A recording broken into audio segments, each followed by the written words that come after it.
I'm meteorologist Michael White here in the Fox 10 Storm Tracker Connected TV studio. This is your mid-morning weather update on the Fox 10 social media channels where we're talking tropical weather. And we have got 3 active waves that we are watching. One of which is the lead wave that's in the Caribbean. It's got a 30% chance of developing within the next 2 days. The wave that is in the Atlantic that is the farthest away, a 20% chance. It's that middle wave that is the most problematic. The odds of that developing are now at 90% within the next 2 days. There's a good chance this thing becomes a tropical storm either later today or as we head into Saturday. But where is it going to go is the question. The track models want to bring this into either Central America or the Southern Gulf, but where it goes beyond that, it's just too early to know that. And there's a lot of model disagreement.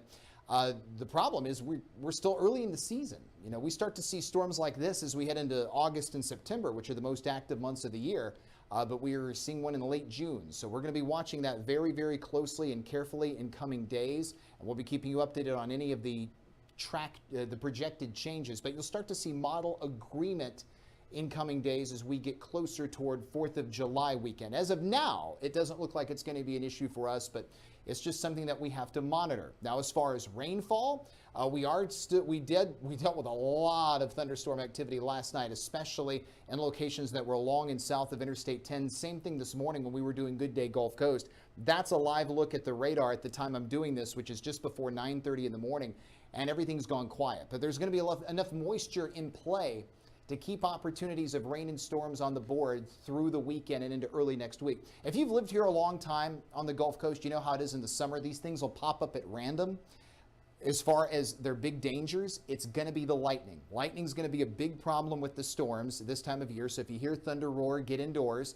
But we're going to have lots of dry weather each day. It's not going to be a washout. So in fact, today we're expecting now through early afternoon to be completely dry. Some of you, especially at the beaches, may not see another drop of rain for the rest of the day. So changes are coming in that regard.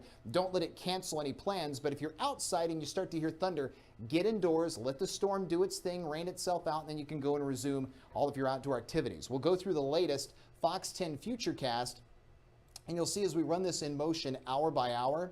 This is the latest Futurecast. You can see that as we put it in motion, we're expecting relatively, that is not the right Futurecast. Let me stop that and change it.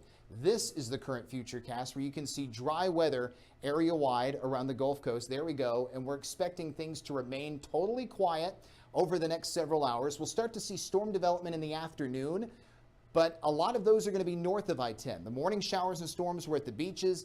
These will be north of I-10. It's going to be scattered storms, but a few could continue into the nighttime hours like we saw last night, and some could carry over into early Saturday morning. So the next 7 days, each day is going to be very consistent. Mornings will be in the mid-70s. Highs will be in the mid to low 90s. Heat index values each day about 100 to 105. 40 to 50% coverage of storms every day. That means about half the area will get around 1 shower per day. Half the area won't.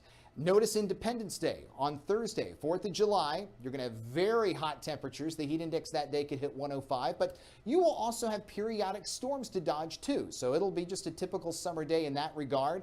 We'll just have to keep an eye on the sky, but 4th of July weekend overall does look okay locally. We will be keeping you updated on your forecast throughout the day on the Fox 10 weather app, fox10tv.com, and all of our social media channels. I hope you have a wonderful rest of your Friday, a wonderful weekend. Stay hydrated. And remember, if storms find you, definitely find ways to stay dry. Have a good one.